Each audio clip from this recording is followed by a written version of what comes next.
Hey everyone, so if you don't know how much HTML, CSS and JavaScript you must learn to become a web developer, so let me tell you. So अगर first time आप HTML, CSS और JavaScript सीखने जा रहे हो या कह दो कि वेब डेवलपमेंट सीखने जा रहे हो तो हमारे दिमाग में डाउट होता है कि हमें भाई HTML, CSS और JavaScript में से कितना सीखना चाहिए। लाइक अगर सीखने जाएंगे तो बहुत सारा होगा तो उस पर डूब जाएंगे, डूबने के बाद मरने का खतरा होता है। लाइक क्योंकि अगर HTML, CSS को ही अगर तुम पूरा टारगेट करोगे तो वो सीखने में ही तुम्हें 2 साल से ज़्यादा लग जाएंगे, क्योंकि उसमें बहुत सारी चीज़ें हैं। तो हमें सब कुछ नहीं सीखना, हमें सिर्फ रिक्वायर्ड चीज़ें सीखनी है। तो मैं इस वीडियो में आपको बताऊंगा कि HTML, CSS और JavaScript में आपको जो रिक्वायर्ड चीज़ें हैं जिससे आप वेब डेवलपमेंट की जर्नी में काफ़ी आगे जा सको और बहुत आगे जा सको। और अगर आप इंटरव्यू के लिए भी प्रिपेयर होते हो तो उसके लिए भी ये बहुत ही हेल्पफुल होने वाला है। ओके, सो वीडियो को शुरू करते हैं। तो सबसे पहले बात करेंगे HTML की। सो HTML अगर सीखना है तो सबसे पहले हमें HTML के बेसिक कॉन्सेप्ट्स पता होने चाहिए।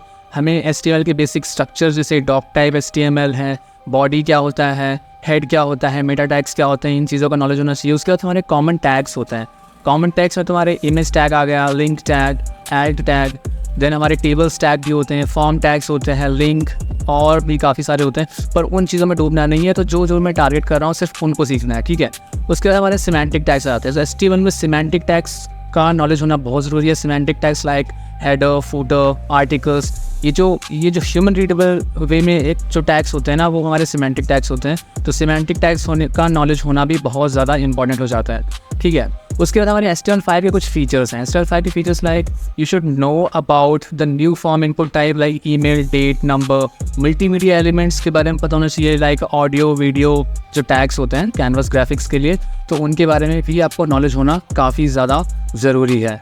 उसके बाद हम आ जाते हैं CSS पे। तो CSS पे जैसे कि मैंने बोला है कि अगर पूरा का पूरा CSS सीखने के लिए बैठोगे तो भाई 2 साल भी कम पड़ जाएंगे, क्योंकि CSS बहुत बड़ी चीज़ है। CSS is so vast. Okay, तो CSS पर डूब के मरना नहीं है हमें। तो CSS पे सिर्फ हमें क्या टारगेट करना है, जो बता रहा हूँ सिर्फ उतना सीख लो, it's more than enough. Okay, तो CSS में हमें क्या करना है, हमें फाउंडेशनल कॉन्सेप्ट्स क्लियर करने हैं, such as selectors, specificity, box model, margin, padding, border, display properties like block, inline block, flex, grid, ये सारी चीज़ें क्लियर करना है आपको CSS में। उसके बाद हमारा फ्लेक्स बॉक्स और ग्रिड आ जाता है। तो फ्लेक्स बॉक्स और ग्रिड बहुत ज़्यादा इंपॉर्टेंट है, तो इसको बहुत एकदम घोल के पी लेना है, इसको बहुत अच्छे से करना है। क्योंकि अगर आप कोई भी वेबसाइट बनाते हो, कोई भी वेब एप्लीकेशन, तो वहाँ पे फ्लेक्स बॉक्स और ग्रिड बॉक्स का यूज़ सबसे ज़्यादा करने वाले हो, तो इसका नॉलेज होना बहुत ज़्यादा ज़रूरी हो जाता है, ठीक है।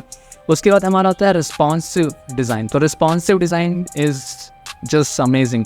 तो रिस्पॉन्सिव डिज़ाइन का मतलब होता है कि आप कोई वेबसाइट बना रहे हो, वो मोबाइल में कैसे दिखने वाली है उसका लेआउट, वो लैपटॉप में कैसे दिखने वाला है, या फिर वो कोई मीडियम साइज़ के डिवाइसेस में कैसे दिखने वाली है। तो हर एक साइज़ के डिवाइसेस के हिसाब से आपकी वेबसाइट का जो लुक होगा वो डिफरेंट होगा। तो रिस्पॉन्सिव डिज़ाइन के अंदर हमारा आ जाती है मीडिया क्वेरीज़ वगैरह। तो मीडिया क्वेरीज़ का नॉलेज होना बहुत ज़रूरी हो जाता है, तो मीडिया क्वेरीज़ को भी हमें सीखना पड़ेगा, ठीक है। उसके बाद हमारे आ जाते हैं एनिमेशंस एंड ट्रांजिशंस। तो एनिमेशंस एंड ट्रांजिशंस में की फ्रेम्स, ट्रांजिशंस, प्रॉपर्टीज़, ये थोड़ा बहुत हमें जानना चाहिए। लाइक हमें थोड़ा बहुत आइडिया होना चाहिए। तो CSS के जरिए अगर हम कुछ एनिमेशंस या ट्रांजिशंस ऐड करना चाहते हैं, तो अगर हमें इन चीज़ों का नॉलेज होगा तो हम काफ़ी अच्छा बेहतर कर सकते हैं, ठीक है।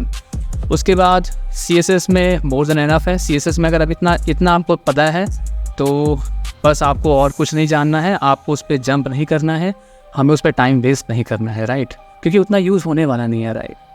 फिर जावास्क्रिप्ट में तो काफ़ी इंपॉर्टेंट होता है। जावास्क्रिप्ट सीखने के लिए हमें अगर हम 1 साल, 2 साल, 3 साल भी दें तो कम है। तो स्टार्ट करना है तो स्टार्टिंग में हमें जो चीज़ें इंपॉर्टेंट है वो चीज़ें बताया जा रहा हो, बाकी जावास्क्रिप्ट को सीखना कभी आपको बंद नहीं करना है। अगर आप वेब डेवलपर हो तो आपको जावास्क्रिप्ट में कुछ ना कुछ नए फीचर्स ऐड होते रहेंगे, कुछ ना कुछ नई लाइब्रेरीज आती रहेंगी, तो उन चीज़ों को सीखना, उन चीज़ों के बारे में नॉलेज गेन करना बहुत ज़्यादा इंपॉर्टेंट है। और नॉलेज की बात अगर करता हूँ तो इस यूट्यूब चैनल पे नॉलेज के सिवा और कुछ नहीं मिलेगा। तो यहाँ पे काफ़ी सारे अमेजिंग कंटेंट मैं बनाता रहता हूँ, तो उसके लिए वीडियो को लाइक कर सकते हो, कमेंट कर सकते हो और चैनल को सब्सक्राइब कर सकते हो। साथ अपने उन दोस्तों के साथ शेयर कर सकते हो जो सच में तुम्हारे अच्छे दोस्त हैं और जो सच में आके यहाँ पे कंटेंट कंज्यूम करने वाले हैं। ओके, तो जावास्क्रिप्ट की बात करते हैं। तो जावास्क्रिप्ट में सबसे पहले तुम्हें कोर जावास्क्रिप्ट के कॉन्सेप्ट्स क्लियर होने चाहिए। कोर जावास्क्रिप्ट के कॉन्सेप्ट क्लियर होना बहुत ज़रूरी है, जैसे कि तुम्हारे वेरिएबल्स आ जाते हैं, लेट, कॉन्स्ट, डेटा टाइप्स आ जाते हैं, operators, functions, loops, conditional statements, ये सारी चीज़ें जानना बहुत ज़्यादा इंपॉर्टेंट हो जाता है। फिर हमारे डॉम मैनिपुलेशंस हो जाते हैं। डॉम मैनिपुलेशंस में like document out get element by ID, query selectors, document out get element by class, तो ये चीज़ें जानना बहुत ज़्यादा इंपॉर्टेंट हो जाता है जावास्क्रिप्ट में। ओके, उसके बाद आ जाता है इवेंट हैंडलिंग। इवेंट हैंडलिंग का नॉलेज होना बहुत ज़्यादा इंपॉर्टेंट हो जाता है जावास्क्रिप्ट में।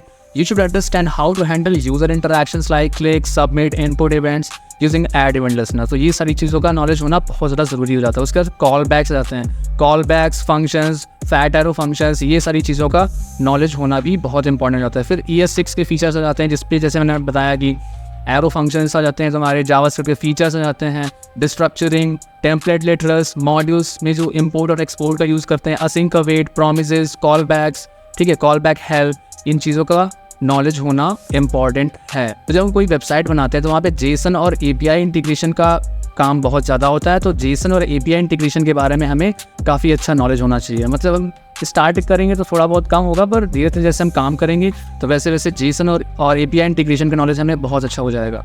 उसके बाद आ जाते हैं JavaScript frameworks and libraries.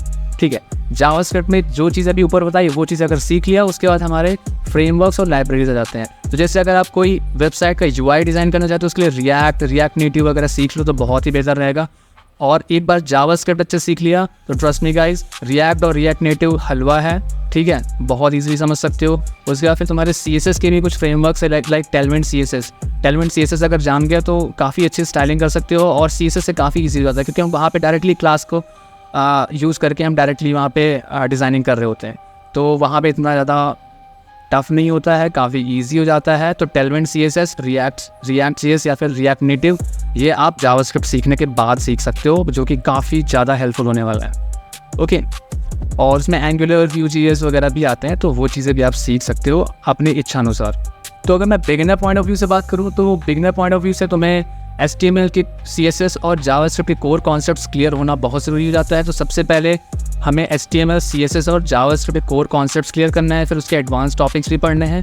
Advance topics में मैं वही पढ़ना है जो मैंने अभी थोड़े टाइम पहले बताए हैं कि वो टॉपिक्स आपके इंटरव्यू पॉइंट ऑफ व्यू से भी काफ़ी इंपॉर्टेंट है और आप वेब डेवलपमेंट की जर्नी में भी काफ़ी इंपॉर्टेंट है। ठीक है, अगर आप एक इन फ्यूचर आप कभी सॉफ्टवेयर इंजीनियर बनते हो तो जो चीज़ें मैंने अभी बता रखी है वो चीज़ें अगर आपको अच्छे से आती है तो आप वहाँ पे बहुत अच्छा परफॉर्म कर सकते हो, और मोस्टली यही चीज़ें यूज़ होती हैं इंडस्ट्री में। ठीक है, अगर मैं इंटरमीडिएट और एडवांस लेवल की बात करूँ तो वहाँ पे आपको फ्रेमवर्क्स का नॉलेज होना बहुत ज़्यादा ज़रूरी हो जाता है। तो फ्रेमवर्क्स में आप कोई भी फ्रेमवर्क्स, फ्रंट एंड के लिए आप रिएक्ट सीख सकते हो, बैक एंड के लिए आप Node.js, Express.js वगैरह सीख सकते हो। ठीक है, या फिर आप नॉर्मली Vue.js सीख सकते हो, या फिर आप एंगुलर सीख सकते हो, टेलमेंट CSS वगैरह, तो वो तो नॉलेज होना ज़रूरी हो जाता है एडवांस के लिए। ठीक है, तो एडवांस डेवलपर्स को काफ़ी फ्रेमवर्क्स का नॉलेज होना बहुत ज़्यादा इंपॉर्टेंट हो जाता है, और फ्रेमवर्क्स का नॉलेज सिर्फ दिमाग में नहीं, उसको प्रैक्टिकली इंप्लीमेंट करना भी आना चाहिए।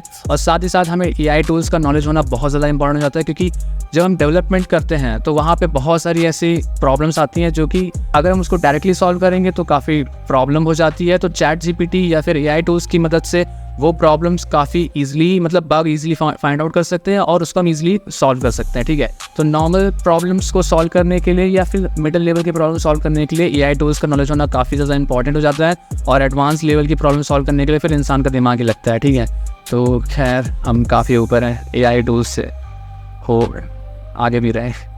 इस वीडियो का पर्पस था कि आपको क्लियर करना कि हमें HTML, CSS और जावास्क्रिप्ट पर कितनी चीज़ें सीखना चाहिए ताकि हम एक अच्छी वेबसाइट या फिर एक वेब एप्लीकेशन डेवलप कर सकें। तो इस वीडियो में मैंने सारी चीज़ें क्लियर कर दी। आपको एकदम से डूब नहीं जाना है, क्योंकि वहाँ पे बहुत सारा कंटेंट है, बहुत सारा कंटेंट देख के डरना भी नहीं है। हमें कुछ सिलेक्टेड चीज़ें सीखनी है, और सिलेक्टेड चीज़ें मैंने बता दी है। और आगे भी जो भी टेक्नोलॉजी है, लाइक जावा है या फिर और भी कोई टेक्नोलॉजी आप सीखना चाहते हो, प्रोग्रामिंग लैंग्वेज सीखना चाहते हो, तो वहाँ पे भी बहुत सारी चीज़ें हैं, पर हमें कुछ इंपॉर्टेंट चीज़ें सीखनी होती है। तो वो सारी इंपॉर्टेंट चीज़ें मैं अपने इस यूट्यूब चैनल पर शेयर करता हूँ आपसे। और जो कॉम्प्लेक्स प्रॉब्लम्स होती है, कॉम्प्लेक्स इश्यूज़ होते हैं, कॉम्प्लेक्स कॉन्सेप्ट्स होते हैं जो समझ में नहीं आते हैं, उनको मैं बड़े ही ईजी वे में आपको यहाँ पे एक्सप्लेन करता हूँ, और विद रियल लाइफ एग्जांपल्स, क्योंकि हम चीज़ों को समझते हैं with examples, real life examples. तो रियल लाइफ एग्जांपल्स काफ़ी इंपॉर्टेंट रोल प्ले करते हैं हमारी लाइफ में। तो वो सारी चीज़ें मैं ऐसे क्लियर करता हूँ। तो उसके लिए चैनल को सब्सक्राइब कर लो और अपने दोस्तों के साथ शेयर कर दो जो कि सच में चीज़ों को अच्छे से सीखना चाहते हैं, और वीडियो को लाइक कर दो यार, मैंने किया है काफ़ी। ओह शिट, कर दोगे शायद। ठीक है, तो मिलता हूँ आपसे नेक्स्ट वीडियो में। Bye bye.